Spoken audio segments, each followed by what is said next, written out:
Primal Fear Case Study. Primal Fear is a movie about Aaron Stampler, an altar boy who allegedly murders Archbishop Rushman, and how the defense attorney Martin Vale attempts to prove his innocence. However, throughout the movie, a psychiatrist reveals that Stampler suffers from dissociative identity disorder and has another identity named Roy who murdered the Archbishop. Aaron was a former beggar on the streets of Chicago until the Archbishop helped him become an altar boy.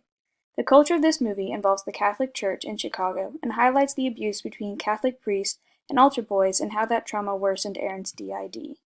Diagnosis and evidence. Dissociative identity disorder is when a person has two or more different identities that they switch between. It was rarely diagnosed before the 1980s, and it spiked in 1990s when it was better understood. It was not diagnosed previously because the person was seen as crazy instead of suffering from a disease. Because of how recent the disorder has been understood, many cultures do not recognize it like the DSM does. Additionally, it was recently changed from multiple personality disorder to dissociative identity disorder.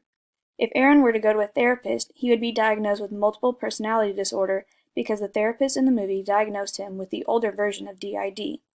She called it textbook symptoms, yet in the courtroom, the prosecutor mocks the idea of Aaron having a second identity, until Roy appears in the courtroom and attacks her. In the film's context, there was doubt in his diagnosis because he murdered the Archbishop, and he could have been claiming insanity to avoid the death sentence. Once Roy appeared, the courtroom believed the psychiatrist. There is a vast amount of stigma involving DID because of the lack of awareness and the media. Because Aaron suffers from dissociative identity disorder, he displays multiple symptoms according to the NAMI, like memory loss and emotional numbness.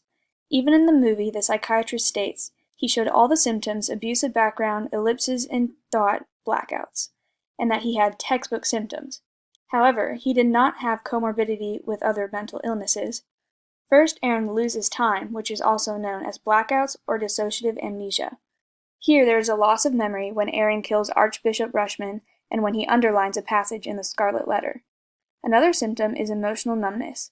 Aaron does not express anger or aggressiveness until his second identity, Roy, appears and expresses extreme amounts of emotion. This happens in the courtroom when Roy attacks the prosecutor and when Roy attacks Vale during questioning. Lastly, NAMI lists suicidal thoughts as a symptom, yet Aaron never appears to try to harm himself. Treatment and impact.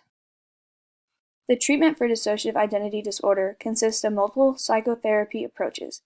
Dialectical behavior therapy, which is a type of talk therapy that helps individuals to control their extreme mood swings, and cognitive behavioral therapy, which is used to change individuals' patterns of thinking, behaving, and feeling. Taking antidepressants has also been shown to help in treating those with DID. The barriers that Aaron faces are that he is limited to treatment available to him at the psychiatric hospital he was sentenced to, and once he is released, he will not be able to afford psychiatric care on his own. Primal Fear's depiction of DID is accurate in what triggers Aaron's DID and the symptoms he has. However, the actions taken by Roy exhibit an extreme case of DID. The majority of people with this disorder do not have personalities that are violent or committing vile crimes such as murder. Unfortunately, the use of mental disorders in film often does not take into account how it will impact those with these disorders in real life. Because of this, Primal Fear's depiction of DID is potentially damaging to how those with DID are perceived and judged by society.